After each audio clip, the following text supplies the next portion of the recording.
Hello दोस्तों, welcome back फिलियन education. Last time हम लोगों ने प्लांट ग्रोथ और मिनरल न्यूट्रिशन हमने टॉपिक चालू कर दिया था, पर बीच में एब्रप्टली रोकना पड़ा। तो उसको फिर से हम कंटिन्यू करते हैं। हमने देखा था फोटो पीरियोडिज्म, उसमें कौन से पिगमेंट्स है, ऑर्गन्स है, वो देखा। मैकेनिज्म देखा फोटो पीरियोडिज्म में। फाइटोक्रोम का अलग अलग स्ट्रक्चर देखे, कैसे कन्वर्जन होता है वो देखा। ठीक है, अभी हम वर्नलाइजेशन के ऊपर चाहते हैं।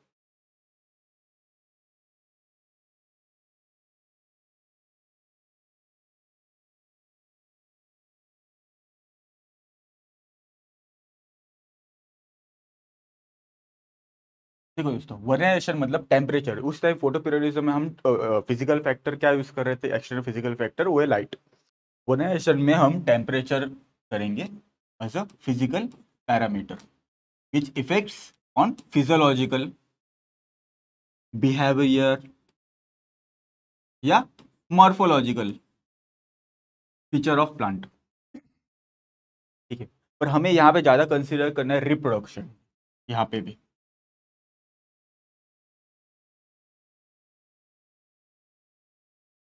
यहाँ पे ज्यादा हमें पता चला, ठीक है, कि लो टेम्परेचर पे फ्लावरिंग इंड्यूस होती है। ठीक है, अभी ये कैसे पता चला? कुछ एक्सपेरिमेंटेशन किए। जैसे ये दो टाइप के वीट रहते, एक विंटर वीट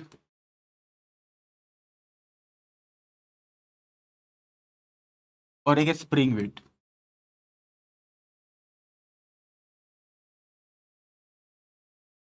विंटर वीट मतलब उसका सोइंग विंटर में होता है, स्प्रिंग वीट मतलब उसका सोइंग स्प्रिंग सीजन में होता है। विंटर वीट का जो अपना क्या बोलते हैं फ्लावरिंग है, ठीक है, वो होता है समर में।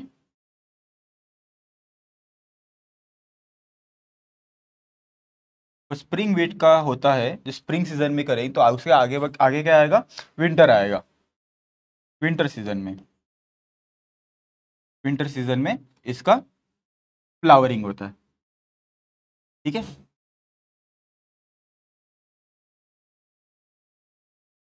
अभी हमने अगर इस विंटर वीट को, ठीक है, समर सीजन में फ्लावरिंग है, फिर भी हमने इसको अगर समर सीजन में इसका सोविंग किया, तो भी इसका अगले समर सीजन में इसका फ्लावरिंग होगा, क्योंकि वो जो कैरेक्टरिस्टिक है, ठीक है, वो टेम्परेचर में जो उसका सीड फॉर्मेशन हुआ था, ठीक है, उस वो इंफॉर्मेशन उस सीड में स्टोर हो चुकी है। तो हमें ये पता चलता है कि वर्नलाइजेशन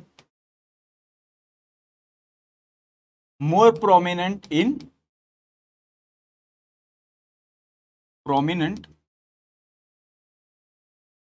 इन सीड्स। मतलब अगर सीड को टेम्परेचर का क्या बोलते हैं ट्रीटमेंट, कूलिंग या चिलिंग टेम्परेचर का ट्रीटमेंट दिया जाए, तो वर्नलाइजेशन ज़्यादा प्रोमिनेंट होता है।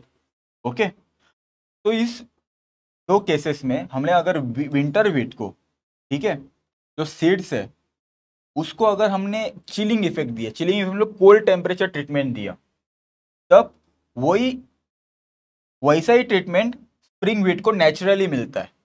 ठीक है, क्यों? क्योंकि इसका विंटर सीजन में फ्लावरिंग होता है, सीड बनेगा। तो वही चीज, ठीक है, अगर मैं विंटर वीट को करूं, तो इसका भी फ्लावरिंग विंटर सीजन में होना चालू हो जाएगा।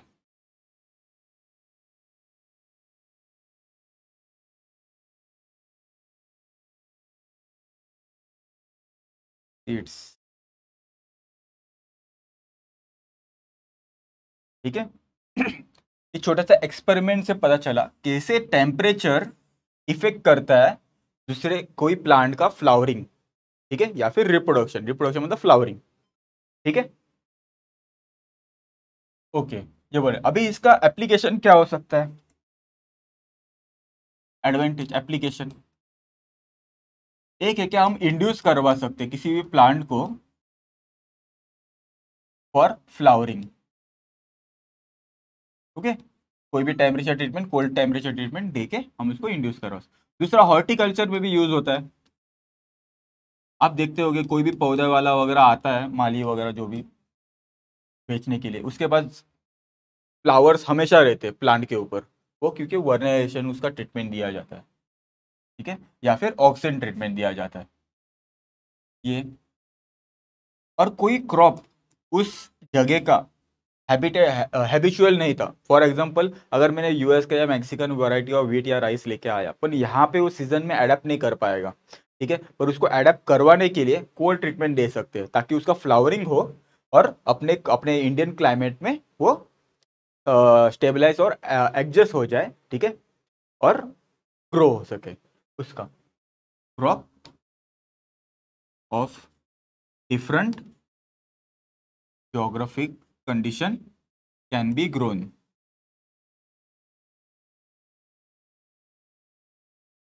ये उसके एप्लीकेशन है। ठीक है दोस्तों, अभी अगला टॉपिक है मिनरल न्यूट्रिशन।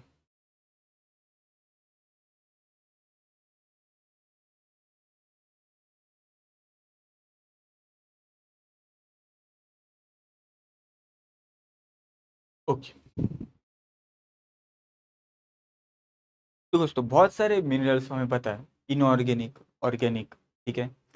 अभी मिनरल न्यूट्रिशन में हमें बेसिक पता है कि कौन से हो सकते हैं। एक तो एक रहेगा पानी, ठीक है, कार्बन डाइऑक्साइड, नाइट्रोजन जो नाइट्रेट फॉर्म में एब्जॉर्ब करता है, ये सारी चीज़ें, ठीक है। पर एक खाली छोटा सा है कि ये कैसे एब्जॉर्ब करते हैं। हम ऐसे सोचते हैं कि नहीं, हम खाली रूट ही है जहाँ से एब्जॉर्ब करते हैं, ठीक है, रूट।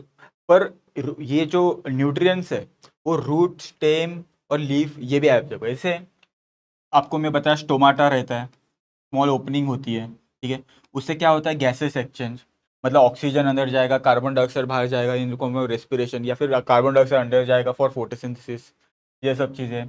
पानी भी, वाटर वेपर भी वहाँ से एब्जॉर्ब होता है। हाइग्रोस्कोपिक रूट आपको पता है, ठीक है, वो हाइग्रोस्कोपिक रूट एटमॉस्फेयर से मॉइस्चर लेते हैं। तो ये सब चीज़ें मतलब ऑर्गन्स है जहाँ से न्यूट्रिशन अंदर आ सकता है, ठीक है। तो सोर्सेस क्या हुए, सोर्सेस वही हुए कि सॉइल हो गया, पानी हो गया, एयर हो गया, this are sources of nutrients. तो क्लासिफिकेशन ऑफ जो मिनरल्स है उसमें क्लासिफिकेशन बहुत सारे हैं, जैसे एसेंशियल, नॉन एसेंशियल, ठीक है, माइक्रो एंड मैक्रो न्यूट्रिएंट्स। जो टेक्स्ट बुक में लिखा है कि वो एब्सोल्यूट हो गया, और बायो केमिकल फंक्शंस के ऊपर उनको क्लासिफाई किया है। देखो खाली मैं बता देता हूँ कि माइक्रो न्यूट्रिएंट और मैक्रो न्यूट्रिएंट्स क्या है,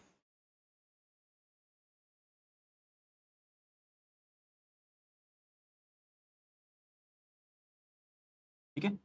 माइक्रो मतलब कुछ ट्रेसेस में ज़रूरत है प्लांट्स को, और ये ज़्यादा ज़रूरत है, बल्क में ज़रूरत रहती है। ट्रेसेस में ज़रूरत है जैसे जिंक हुआ, कॉपर हुआ, मैग्नीशियम हुआ, मैग्नीशियम या कोबाल्ट हुआ, ये सारी चीज़ें जो मेटल्स हैं। ये जो मेटल्स है वो एंजाइम को एक्टिवेट करने के लिए यूज होते हैं। फॉर एग्जांपल इसका कोफैक्टर टाइप यूज है, कोफैक्टर, ठीक है। और ये जो रहते हैं sorry, example nitrogen, phosphorus, potassium, ये कार्बन, हाइड्रोजन, ऑक्सीजन, ये एक्चुअली ऑर्गेनिक है, इसको मिनरल्स में गिना नहीं जाता, ठीक है। ये हो गया एनपीके, ये किसके लिए, प्रोटीन फॉर्मेशन के लिए। ये फॉस्फोरस, फॉस्फोरस मतलब अपना प्लाज्मा मेम्ब्रेन के लिए। पोटेशियम, पोटेशियम और सोडियम का एक्टिव पैसिव ट्रांसपोर्ट करके ऑस्मोटिक बैलेंस मेंटेन करने के लिए सेल के अंदर। सी एच ओ, ये तो स्ट्रक्चरल है पूरा, ठीक है। सी, कार्बन, हाइड्रोजन, ऑक्सीजन, ये सेल्यूलोज का एक पार्ट है जिससे सेल वॉल बनता है और स्टार्च बनता है इससे। नाइट्रोजन से प्रोटीन बनता है, अमीनो एसिड बनता है, इसलिए प्रोटीन बनता है, ये सारी चीज़ें, ठीक है। और ये देखो, और दूसरा एक चार्ट रहेगा आपके टेक्स्ट बुक में जिसमें मिनरल्स लिखे हैं, कहाँ मिलते हैं, और अगर उसको नहीं रहेंगे तो क्या डिफिशियंसी होगा, ठीक है। वो आप टेक्स्ट बुक से ज़रूर पढ़ लेंगे, ठीक है। पर ज़्यादा करके वो नीट के लिए ज़्यादा इंपॉर्टेंट है पॉइंट ऑफ व्यू पर। अगर इस एग्जाम के 12th के लिए देखेंगे तो उसका इंपॉर्टेंस इतना ज़्यादा नहीं रहता।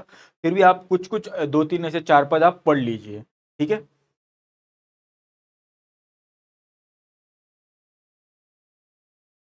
ठीक है, अभी सिम्टम्स ऑफ मिनरल डिफिशियंसी, ठीक है, मतलब क्या इसका डेफिनेशन आएगा।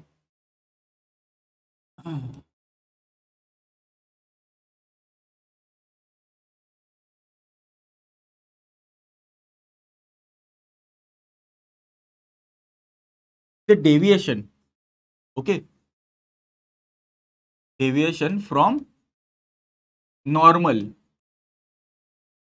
physiological morphological feature of the plant, okay, is called symptoms, deficiency symptoms caused due to deficiency of certain minerals. कुछ certain minerals के लिए कुछ certain deficiency symptoms पाए जाएंगे. फॉर एग्जाम्पल के लिए बोल रहा हूँ मैग्नीशियम. आपको पता है मैग्नीशियम कौन सा है, किसका पार्ट है, क्लोरोफिल का पार्ट है. अगर मैग्नीशियम कम रहे तो क्लोरोफिल कम रहेगा, लीफ डिकलरेशन होगी, फोटोसिंथेसिस कम होगा, प्लांट की ग्रोथ रुकेगी. एग्जाम्पल इसलिए मतलब कोई स्पेसिफिक मिनरल के लिए स्पेसिफिक अगर डेफिशिएंसी है, स्पेसिफिक उसका डेफिशिएंसी सिम्टम्स दिखाई देता है. ठीक है, और उस स्पेसिफिक एक कॉन्सेंट्रेशन बोलते हैं, उसको बोलते हैं क्रिटिकल कॉन्सेंट्रेशन.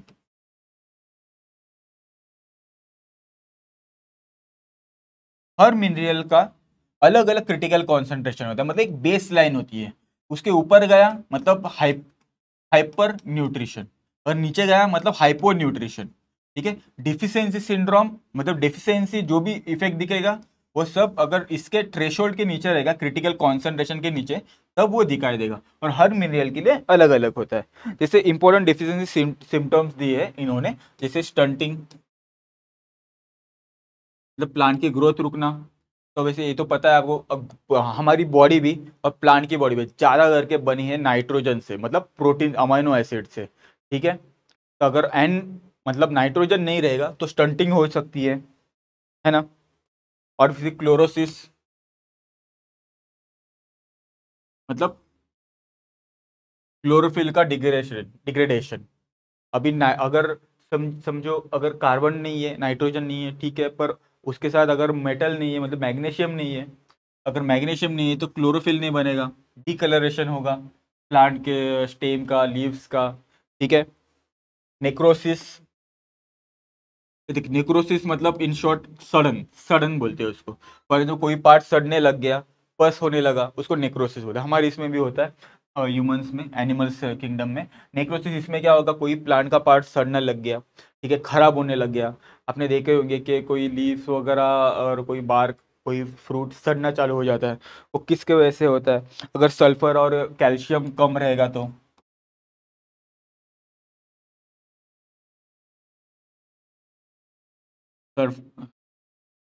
सल्फर और कैल्शियम कम रहेगा तो.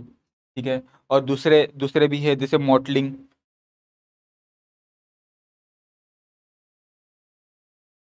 ठीक है, इसे ग्रीन और लाइट ग्रीन पैचेस आ जाते हैं लीफ के ऊपर, वो भी जिंक और कैल्शियम और मैग्नीशियम की डेफिशिएंसी है. ऐसे बहुत सारे डेफिशिएंसी है, आप अगर दे सकते हो आपके टेक्स्ट बुक पे. ठीक है, और एक बड़ा चार्ट दिया है, तो बस 4 पद आप पढ़ लीजिए, ज़्यादा उसको डिप में मत जाइए. ठीक है, क्योंकि बहुत कन्फ्यूजिंग है और आप जो बाकी का स्कोरिंग टॉपिक्स है उसको मिस कर जाओगे. ठीक है, ओके, तो आगे बढ़ते हैं.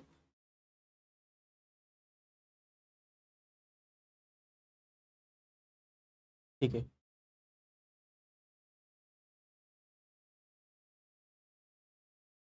अभी नेक्स्ट है toxicity.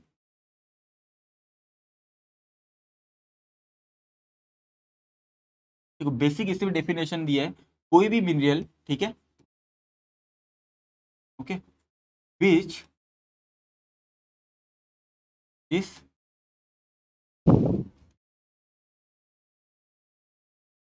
Responsible for reduction in mass, body mass by 10%. ठीक है, अभी मिनरल क्या है, कॉन्सेंट्रेशन ऑफ मिनरल. अभी एक कॉन्सेंट्रेशन ऑफ मिनरल ज़्यादा भी हो सकता है, कम भी हो सकता है. ठीक है, अभी होता क्यों है, अभी दो रीजन आपने टेक्स्ट बुक में बताया, ज़्यादा डिटेल में नहीं गए ये लोग. ठीक है, जैसे आप मैंगनीज पकड़िए, कुछ मिनरल्स रहते हैं वो एंटागोनिस्टिक रहते हैं. अगर एक मिनरल आपके सेल में अगर ज़्यादा होगा, ठीक है, तो ऑटोमेटिकली दूसरे मिनरल्स का एब्जॉर्प्शन, ठीक है, वो कम हो जाएगा. ठीक है,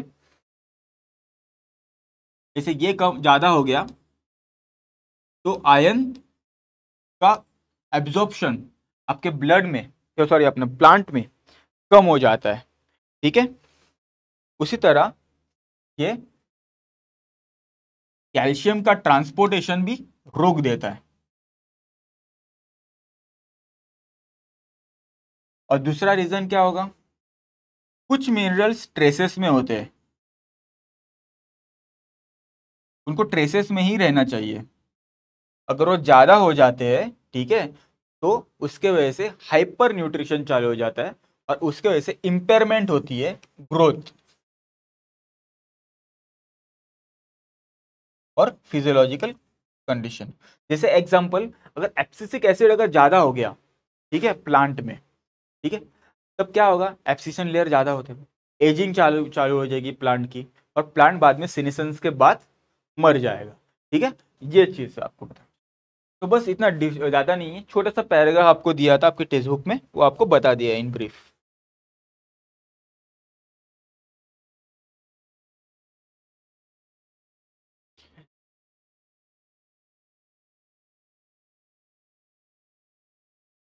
ठीक है, अभी और एक टॉपिक टॉपिक है इसमें मिनरल्स में, वो है मिनरल सॉल्ट एब्जॉर्प्शन।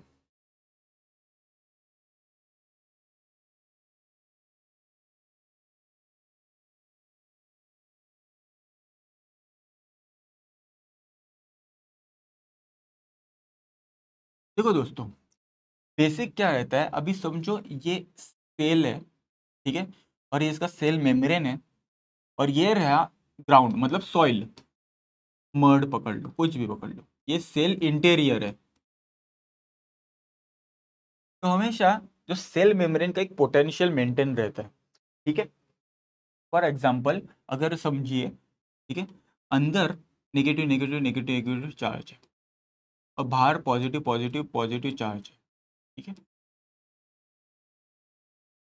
तो कुछ एक मेम्ब्रेन पोटेंशियल रहेगा, उसको मेंटेन किया जाता है। अगर उसको अगर उसको अगर डिस्टर्बेंस हो गया, अगर कुछ ज़्यादा नेगेटिव हो गया या इससे ज़्यादा पॉजिटिव हो गया, ठीक है, एक हाइपोथेटिकल बता रहा हूँ, तब इंस्टेबिलिटी बढ़ती है। और उसको मेंटेन करने के लिए, इंस्टेबिलिटी के लिए, कुछ आयंस यहाँ पे जाते और कुछ आयंस यहाँ पे आते, ताकि फिर से वो मेम्ब्रेन पोटेंशियल कांस्टेंट रहे। अभी जो आयंस है सॉइल में, वाटर रहेगा मॉइस्चर, उसमें मॉइस्चर में डिजोल्व रहते आयंस, जैसे calcium ion, potassium ion, chloride ion, bromide ion, ये सारी चीजें, ठीक है। उसको भी अगर अंदर आना है, तो ये जो मेम्ब्रेन पोटेंशियल है, ये जो बैरियर है, उसको पार करना पड़ता है, उसके लिए कुछ मैकेनिज्म होते हैं, ठीक है। अगर वो मैकेनिज्म सेटिस्फाई नहीं हो तो एब्जॉर्प्शन नहीं होगा। तो उस आधार पे कुछ टाइप्स ऑफ ट्रांसपोर्ट है, एक है पैसिव,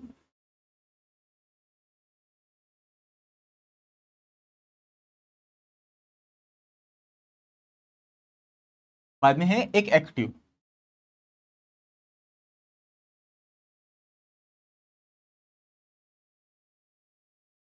अभी पैसिव ट्रांसपोर्ट देखते हैं हम।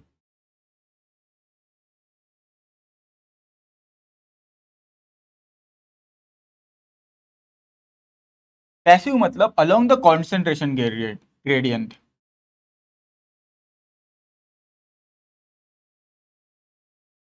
मतलब सोल्यूट वैसे फ्लो होएगा जहां पे हाई कॉन्सेंट्रेशन है, वहां से लो कॉन्सेंट्रेशन में जाएगा, मतलब स्लोप में चला जाएगा, ठीक है। अगर स्लोप में चला जा रहा है तो उसके लिए एनर्जी की जरूरत नहीं है, ठीक है, it it is independent of energy.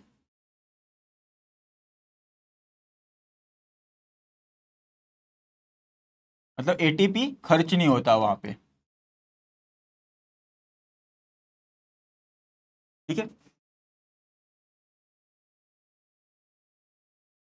अभी इसके भी कुछ टाइप्स है, एक है आयोनिक, डायरेक्ट आयोनिक,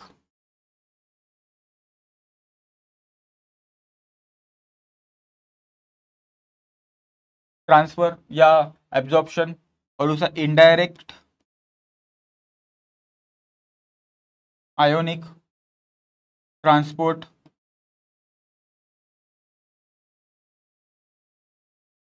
और एक है डोनन इक्विलिब्रियम।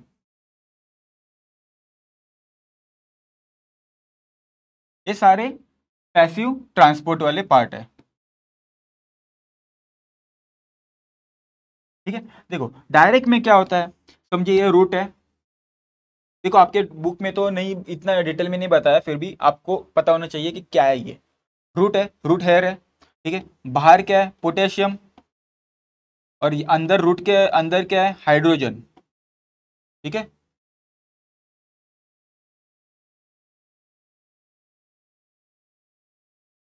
अभी हमको पोटेशियम अंदर जाना है, तो उसके लिए क्या करना पड़ेगा, हाइड्रोजन बाहर जाएगा, ठीक है, ताकि पॉजिटिव पॉजिटिव मेंटेन हो सके, बराबर उसको कंपेंसेट कर पाए, ठीक है, मेम्ब्रेन पोटेंशियल को। एक पॉजिटिव बाहर गया तो एक पॉजिटिव अंदर आया, ठीक है। उसके लिए क्या होता है, ये जो हाइड्रोजन है वो वाइब्रेट करता है, ऑसिलेट करता है, उसके वजह से ये जो पोटेशियम है वो अंदर आता है, ठीक है। तो ये डायरेक्ट आयोनिक है, मतलब इसके बीच में कोई दूसरा कंपाउंड नहीं बना, direct ion to ion transfer हो रहा है। ये इनडायरेक्ट क्या होता है, समझो ये रूट है, ठीक है, और इससे क्या होता है, रूट कभी भी कार्बन डाइऑक्साइड भी छोड़ता है।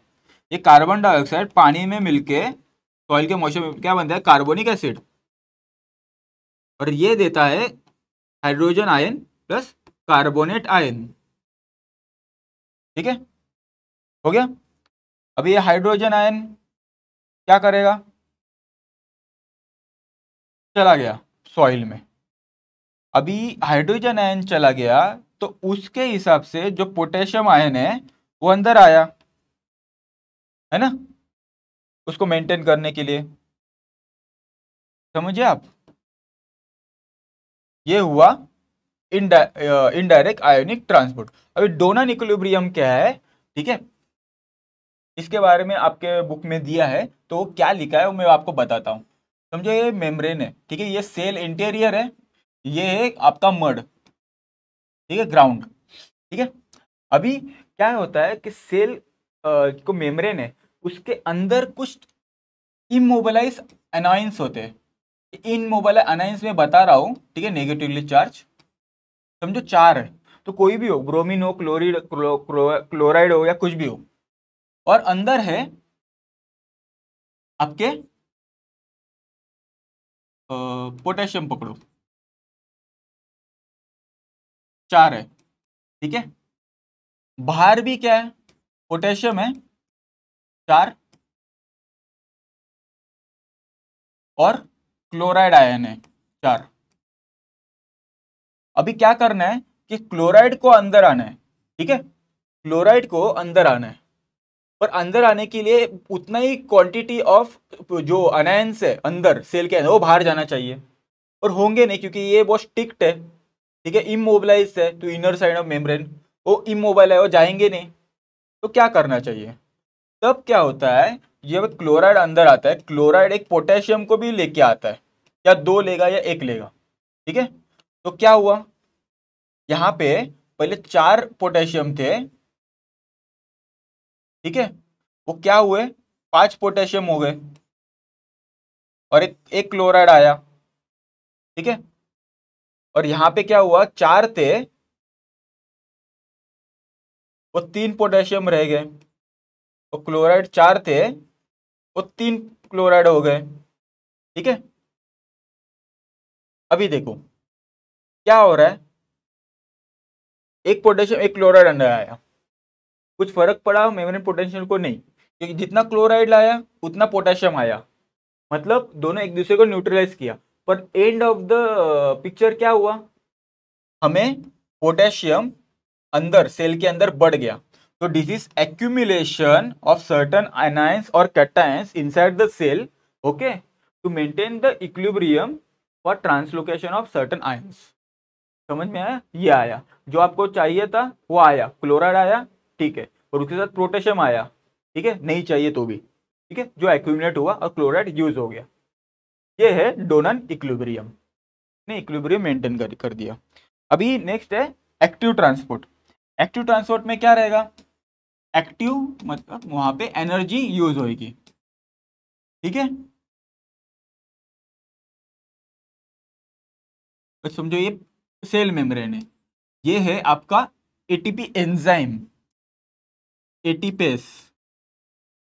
अभी समझो बाहर पोटेशियम है, अंदर सोडियम है, तो क्या होता है, एटीपीएस को एक्टिवेट करने के लिए एटीपी आता है, एटीपी एक्टिवेट होता है, जिसके यहाँ के 3 सोडियम यहाँ से बाहर चले जाते हैं और यहाँ से 2 पोटेशियम अंदर आते।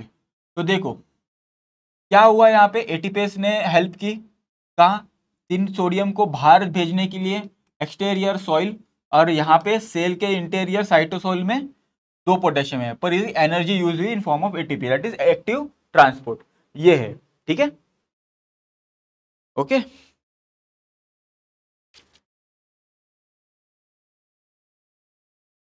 ओके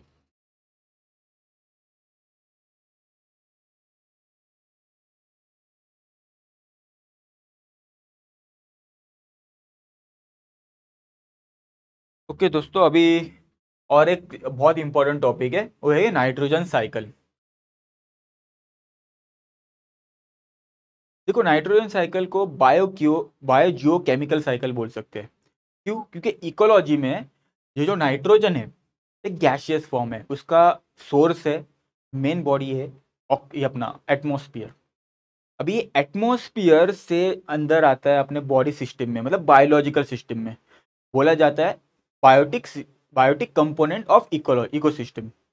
और वहां से कुछ इनऑर्गेनिक, मतलब जो अबायोटिक कंपोनेंट्स है इकोसिस्टम के, जैसे वाटर, सॉइल वगैरह, इसमें चला जाता है। तो ये क्या हो रहा है, cycle of nitrogen between abiotic and biotic component of the ecosystem, okay, is nothing but nitrogen cycle. तो ब्रीफ में हम देखते हैं क्या हो रहा है इधर। देखो एटमॉस्फेयर नाइट्रोजन है, नाइट्रोजन इनर्ट होता है, ठीक है, क्योंकि नाइट्रोजन नाइट्रोजन बॉन्ड रहता है, बहुत हाईली कोवेलेंट होता है, ठीक है, और इसको ब्रेक नहीं किया जाता, तो ये इनर्ट रहता है।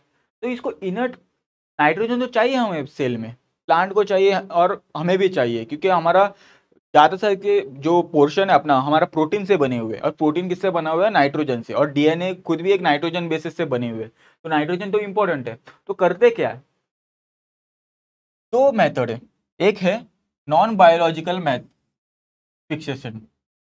इसमें क्या होता है, ब्रीफ में आगे भी बताऊंगा मैं। इसमें एक हेबर प्रोसेस होती है। हेबर प्रोसेस मतलब एक हाइड्रोजन, ठीक है, और नाइट्रोजन को मिलके बनाते हैं 2NH3, ठीक है। अभी अमोनिया आ गया, ठीक है, सॉइल में भी आया या फिर एयर में आया। इस अमोनिया को इंडस्ट्रियलिस्ट क्या करते हैं, इसको यूरिया बनाने में यूज होता है। तो यूरिया आपको पता है फर्टिलाइजर, और फार्मर कभी यूज करते हैं, कुछ एक्स्ट्रा चला जाता है पानी से, लीकेज लिपेज सीपेज वैसे जाके सॉइल में मिक्स हो जाता है, वहां पे माइक्रो ऑर्गेनिज्म उस अमोनिया को नाइट्रेट में कन्वर्ट करते हैं by nitrogen fixation, biological nitrogen fixation, okay. और दूसरा मेथड है जो नाइट्रोजन है वो लाइटनिंग, ओके, थंडर लाइटनिंग के वजह से भी फिक्सेशन होता है, उसको फिर नाइट्रस में नाइट्रेट में कन्वर्ट होता है, जैसे HNO2 में होता है, बाद में फिर नाइट्रेट में होता है, जैसे HNO3, बाद में कैल्शियम और पोटेशियम के सॉल्ट से मिला के फिर वो फिर से नाइट्रेट बन जाता है, फिर सॉइल में अवेलेबल हो जाता है, ठीक है। पर ये तो 30% है, मेजर पोर्शन है जो बायोलॉजिकल फिक्सेशन करता है। एक बायोलॉजिकल फिक्सेशन मतलब कोई माइक्रो ऑर्गेनिज्म जो एटमोस्फेरिक नाइट्रोजन को, ओके, फिक्स करके, ओके, फिक्स करके कभी अमोनिया बना देते हैं, और अमोनिया फिर नाइट्रेट में कन्वर्ट होता है, ठीक है, कैसे, via undergoing nitrogen fixation, okay. कोई सिम्बायोंट्स रहते हैं, उसको नाइट्रेट में कन्वर्ट करते और यूज कर देते, प्लांट यूज कर सकता है, ठीक है। या फिर NH3 अगर प्लांट में एब्जॉर्ब हो गया, उसका भी एसिमिलेशन होता है इन फॉर्म ऑफ अमाइनो एसिड, और बाद में प्रोटीन बन जाता है। अभी वही प्लांट हम मतलब सेकेंडरी या कंज्यूमर्स पकड़ो, इकोलॉजिकल लैंग्वेज तो कंज्यूमर्स हो जाएंगे, क्योंकि दे प्रोड्यूसर्स, वो कंज्यूमर्स अगर उन्होंने कंज्यूम किया तो वो प्रोटीन उनके बॉडी में चले जाएंगे, उनके सिस्टम में। अभी वो एक्सक्रीटा करेंगे, यूरिनेट करेंगे, वो नाइट्रोजन चला जाएगा फिर से सॉइल में या एनवायरमेंट में, ठीक है, या फिर वो मरेंगे, प्लांट मरेंगे। तो जो भी है, जो उनके कंपोजिशन फिर से हम रिटर्न कर रहे हैं सॉइल में, जो सॉइल में रिटर्न कर रहे हैं उसके ऊपर क्या करेंगे, डेट्रिफिकेशन होगा, मतलब माइक्रो ऑर्गेनिज्म एक्ट करेंगे, डिकम्पोजर होगा, और फिर से जो नाइट्रोजन है, ठीक है, वो सॉइल में चला जाएगा इन फॉर्म ऑफ अमोनिया, ठीक है, ठीक है, अमोनिया। अभी अमोनिया के ऊपर क्या करेगा, फिर से नाइट्रीफाइंग बैक्टीरिया आएंगे सॉइल के, फ्री लिविंग बैक्टीरिया, ठीक है, जैसे क्लोस्ट्रीडियम है, नाइट्रोबैक्टर, नाइट्रोसोमोनास, ये सब क्रिएट करेंगे नाइट्रेट और नाइट्राइट, और कुछ नाइट्रेट फिर से एब्जॉर्ब होंगे बाय टेकिंग बाय प्लांट्स, या डीनाइट्रीफाइंग बैक्टीरिया जैसे सूडोमोनास वगैरह उसको फिर से ब्रेक करेंगे, ठीक है, और फिर से एटमॉस्फेरिक नाइट्रोजन। तो ये है ओवरऑल साइकिल। एक बार देख लीजिए, हम एक एक प्रोसेस देखते हैं क्या क्या है उसमें।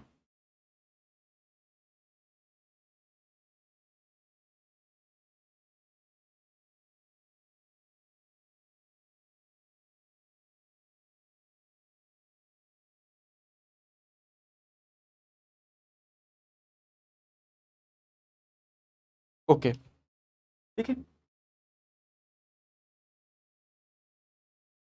पहला प्रोसेस क्या था? Nitrogen fixation. क्या होता है? दो होते हैं, बायोलॉजिकल देखे और नॉन बायोलॉजिकल, जो फिजिकल प्रोसेस से होते हैं। ये जो नॉन बायोलॉजिकल प्रोसेस है, ये दो टाइप के हो जाएंगे। एक लाइटनिंग थंडर वाला, ठीक है, वो लिखते हैं लाइटनिंग थंडर।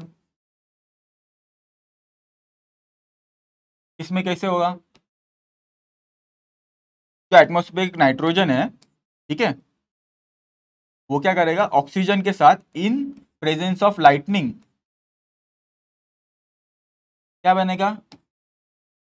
NO2, है ना? NO2 बनेगा। अब ये NO2, ठीक है, NO2, ठीक है, फिर जो एटमॉस्फेरिक जो पानी भी गिर रहा है लाइटनिंग के टाइम, ठीक है, लाइटनिंग के टाइम पानी भी गिर रहा है तब, और ऑक्सीजन भी है, तब क्या होगा? ये बनेगा NO3। और ये जो एटमॉस्फेरिक पानी है, मॉइस्चर है या रेन ड्रॉप्स है, उसके साथ कंबाइन करके बनेगा HNO2 और HNO3। क्या हुआ? नाइट्रस एसिड, नाइट्रिक एसिड, ठीक है। और फिर ये रिएक्ट करेंगे कुछ पोटेशियम और कैल्शियम सॉल्ट के साथ, ठीक है, कैल्शियम और potassium salt of nitrate and nitrite, है ना, salt of nitrate and nitrite.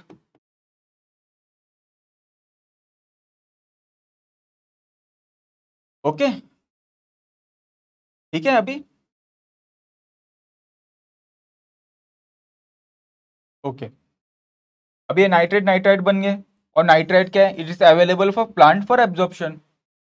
वही से और एक दूसरी स्टेप है इसमें, हेबर प्रोसेस, जैसे मैं बताया हेबर।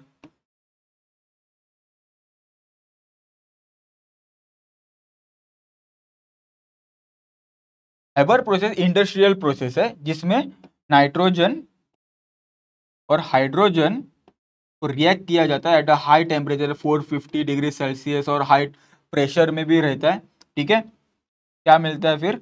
अमोनिया, ठीक है। और ये अमोनिया हम यूज करते हैं इंडस्ट्रियलिस्ट यूरिया बनाने को, जो एक फर्टिलाइजर है, और इसको यूज करते हैं पानी में और सॉइल में मिक्स होता है वगैरह, तब अमोनिया रिलीज होता है माटी, सॉरी, सॉइल में, और फिर उसको नाइट्रीफाइंग बैक्टीरिया फिर से नाइट्रेट और नाइट्रेट में कन्वर्ट करते हैं, और फिर से अवेलेबल हो जाता है प्लांट के लिए, ठीक है। ओके, अभी देखेंगे बायोलॉजिकल प्रोसेस क्या है ऑफ नाइट्रोजन फिक्सेशन, जो ये वाला, ठीक है। पहला एक प्रोसेस है इसमें, नाइट्रोजन फिक्सेशन। नाइट्रोजन जो एटमॉस्फेयर में है उसको फिक्स करना, तो कैसा आएगा? N2, ठीक है। बाद में इसके इसके इसके साथ क्या होगा कि 8 hydrogen plus 8 electrons in presence of 14 ATP। फिर भी कंफर्म कर लेता हूँ, 14, sorry, 16 ATP। Okay, it gives what? 16 ADP। ATP का एक फॉस्फेट चला जाता है, तो एक 16 IP मतलब इनऑर्गेनिक फॉस्फेट, ठीक है। एनर्जी तो यूज होगी, कहाँ पे यूज होगी, क्या फॉर्म करने को, अमोनिया, है ना। 2 NH3 प्लस हाइड्रोजन, ठीक है, ये आपका फॉर्म हो गया, ठीक है। क्या हुआ, मिला अपन को जो चाहिए वो अमोनिया, हो गया नाइट्रोजन फिक्सेशन। अभी जो अमोनिया है, ठीक है, उस सॉइल में नाइट्रेट और नाइट्रिफिकेशन होगा, जैसे नाइट्रस नाइट्राइट भी बनेगा और नाइट्रेट भी बनेगा, ठीक है। पहले नाइट्राइट फॉर्मेशन देखते हैं। नाइट्रिफिकेशन, उसमें छोटा सा पार्ट रहेगा नाइट्राइट फॉर्मेशन, नाइट्राइट फॉर्मेशन,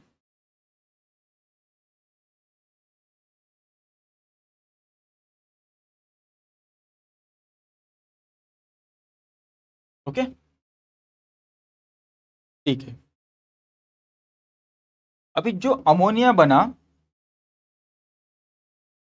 वो ऑक्सीजन के साथ रिएक्ट करके बनेगा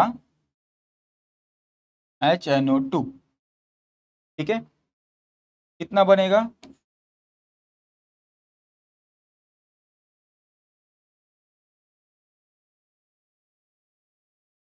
2HNO2, ओके, और 2 वाटर।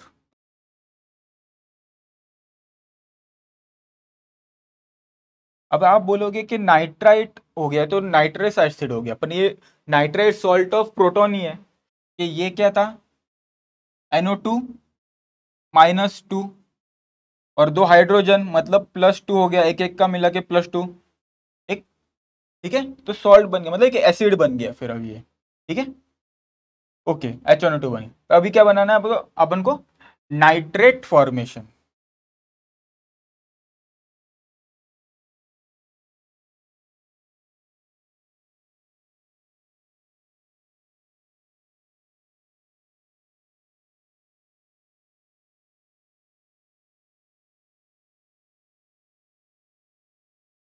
ये जो नाइट्राइट फॉर्म हुआ उससे नाइट्रेट, ठीक है, फिर से ऑक्सीडेशन होगा उसका,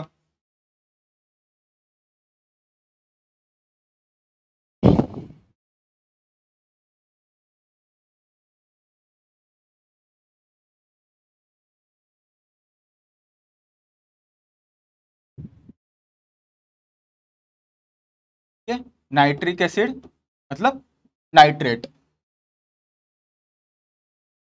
ठीक है। या आपको सेपरेट लिखना है तो भी चलेगा, 2 proton plus NO3 2 minus, okay, no problem, ठीक है। खाली हम कंबाइन करके बताए दोनों को, हो गया, नाइट्रेट मिल गया। यही तो चाहिए जो प्लांट एब्जॉर्ब करेगा, ठीक है। ये क्या हुआ, एक फ्री लिविंग माइक्रो ऑर्गेनिज्म से, ठीक है, फ्री लिविंग मतलब सॉइल में फ्रीली अवेलेबल, पर वैसे सिम्बायोन्ट्स भी होते हैं। सिम्बायोन्ट्स मीन्स जो किसी के साथ एसोसिएशन एसोसिएशन में होते हैं, उसका फायदा करके दे रहे और खुद का भी फायदा हो रहा है, जैसे राइजोबियम, राइजोबियम बैक्टीरिया है,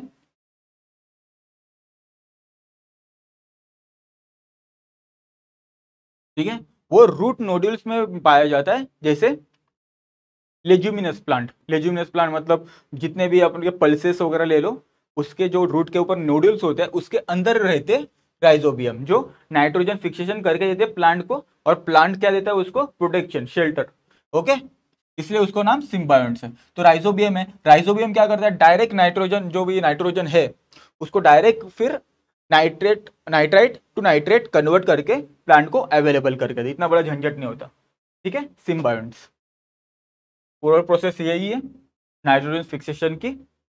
अभी आगे बढ़ते हैं, आगे क्या है,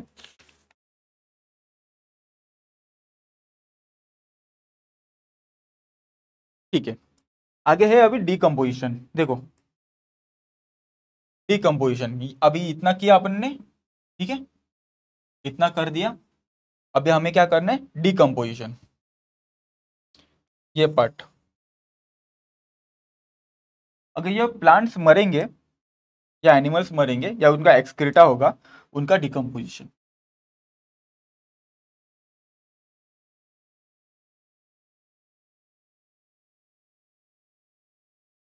क्या होगा दोस्तों, जो भी डेड वगैरह मटेरियल है, हमें अभी मैंने बताया हम सब प्रोटीन से बने हुए हैं। जो ऑर्गेनिक मैटर रहेगा कॉम्प्लेक्स, ठीक है, किसमें कन्वर्ट होएगा, वो कन्वर्ट होएगा अमीनो एसिड्स में पहले, और ये अमीनो एसिड्स फिर बनेंगे ammonium salt. Okay, ammonium salt में कन्वर्ट हो जाएंगे। ठीक है, ये है डिकम्पोजिशन। इससे होता है अमोनिफाइंग बैक्टीरिया से। ओके,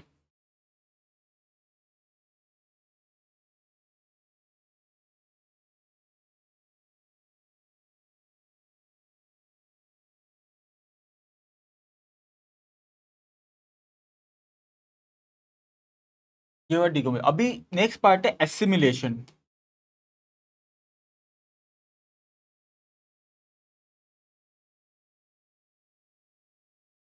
देखो दोस्तों, जो नाइट्रेट आया प्लांट में, उस नाइट्रेट को किस कन्वर्ट में करना है अपन को, अमीनो एसिड, अमीनो एसिड से प्रोटीन। ठीक है, ये जो प्रोसेस है उसको बोलते हैं एसिमिलेशन। ठीक है, तो एक कौन से पार्ट में आया, ये वाला पार्ट। ठीक है, ये वाला पार्ट कवर कर रहे हैं हम। ठीक है,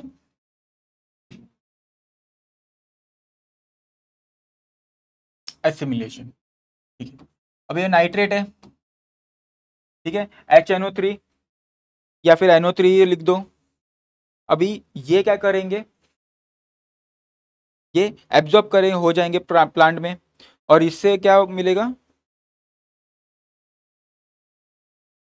इलेक्ट्रॉन्स प्लस प्रोटॉन्स। ठीक है, okay sorry,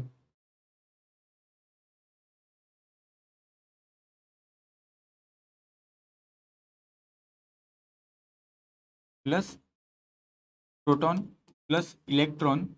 okay, it gives NH3, ammonium ion. ठीक है, और ये NH3 पॉइजनस होता है। ठीक है दोस्तों, ये अमोनिया, ओके, ये इन फॉर्म ऑफ अमोनियम आयन रहता है, रे हुआ अमोनियम आयन। दोस्तों ये भी एक्चुअली पॉइजन होता है, इसको तुरंत इसको कन्वर्ट करना पड़ता है, तो ये कन्वर्ट होगा अमीनो एसिड में।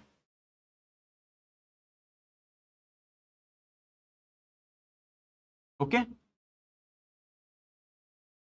ठीक है, हमने नाइट्रेट लिया किसने, प्लांट में, उसका फिर क्या हुआ, रिडक्शन हुआ, रिडक्शन होने के बाद क्या फॉर्म हुआ, अमोनियम आयन। ठीक है, और ammonia ion get converted into amino acid. अभी ये जो छोटा सा प्रोसेस है इसको एकदम ब्रीफ में बताया है कि अमीनो एसिड कैसे बने। ठीक है, तो उसका उससे क्या प्रोसेस का नाम है, रिडक्टिव अमाइनेशन।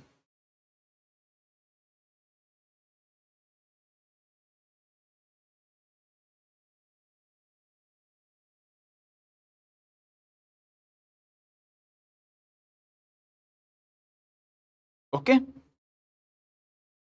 ठीक है, इस चीज में जो अमोनियम आयन बने हमारे, वो अल्फा कीटोग्लूटरेट के साथ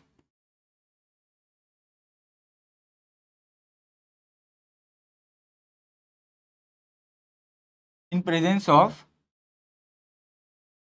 ग्लूटारेट डिहाइड्रोजिनेस,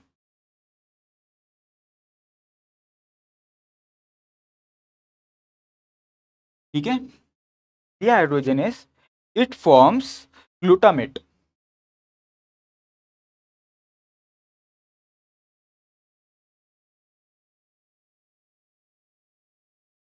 ठीक है, और इस प्रोसेस एकदम नॉर्मल नहीं रहती, इसको एनर्जी लगती है। ठीक है, और एनर्जी दी जाती है, ठीक है, NADPH2 के फॉर्म में।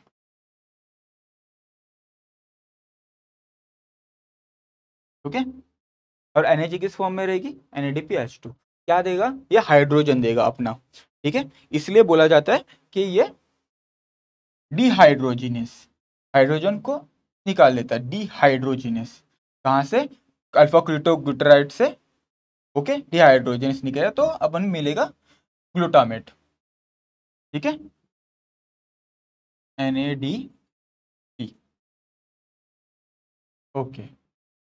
ये क्या है, अमीनो एसिड ग्लूटामेट, ठीक है, ये बन गया। और एक अमीनो एसिड के बारे में सिंथेसिस आपके टेक्स्ट बुक में लिखा है, okay, that is because of the ट्रांसअमाइनेशन।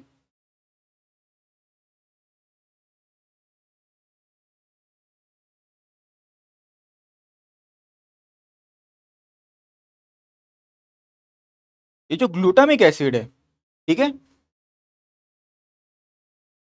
जो ग्लूटामिक एसिड है,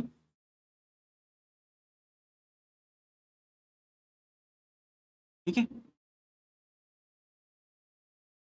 वो वो कन्वर्ट होएगा in form of aspartic acid, presence of oxalic acid.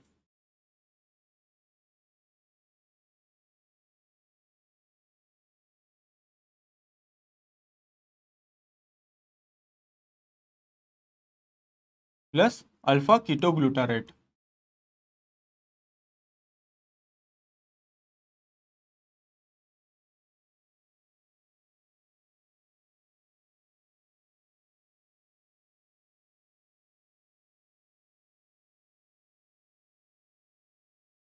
Okay, alpha ketoglutarate बनेगा, ओके। अभी देखो, हमें दो अमीनो एसिड मिले, एक ग्लूटामिक एसिड, ओके, और अस्पार्टिक एसिड।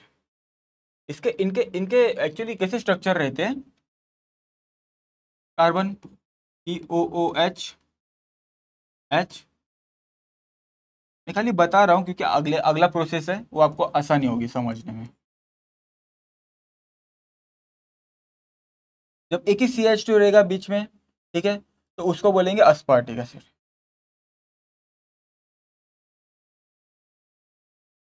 पर अगर दो CH2 रहेगा,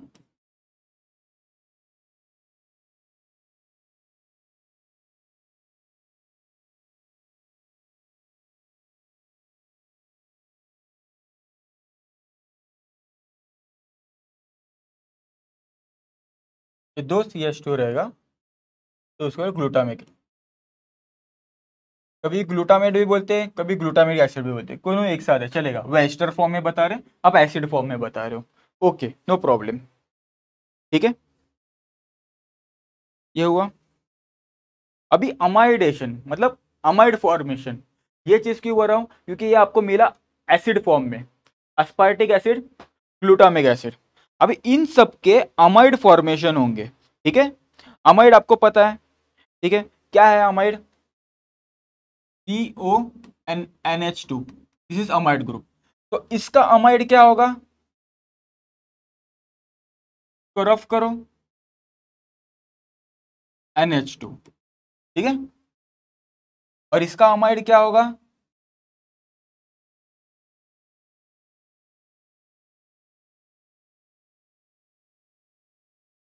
ठीक है, बन गए।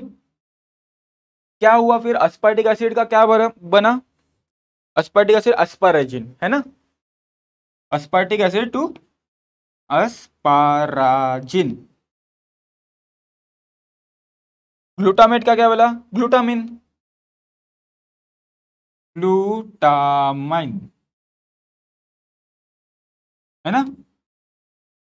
अभी हर जिसमें कार्बोनिल ग्रुप के पास NH2 ऐड हो रहा है, वो डालने वाला कौन है, NH4।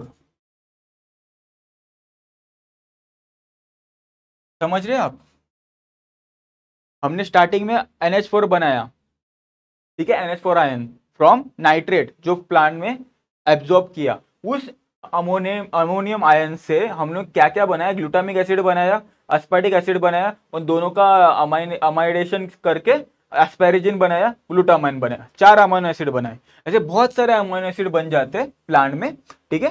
तो अमीनो एसिड एक साथ कंबाइन करने के बाद पॉलीपेप्टाइड बनेंगे, फिर सो ऑन प्रोटीन बनेगा। ठीक है, अभी डीनाइट्रिफिकेशन। ठीक है, डीनाइट्रिफिकेशन मतलब क्या, उल्टा प्रोसेस। तो नाइट्रिफिकेशन का है उसका उल्टा।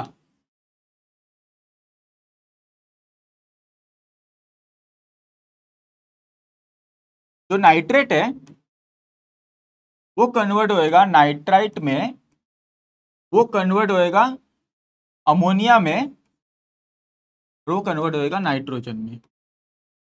ठीक है, ये पूरा प्रोसेस। ओके, ये पूरा प्रोसेस को बोलेंगे डीनाइट्रिफिकेशन। और हाँ, एनओ भी बनता है। Okay, nitric oxide. ठीक है, ये प्रोसेस है डीनाइट्रिफिकेशन। तो ये कौन सा करता है, स्यूडोमोनास।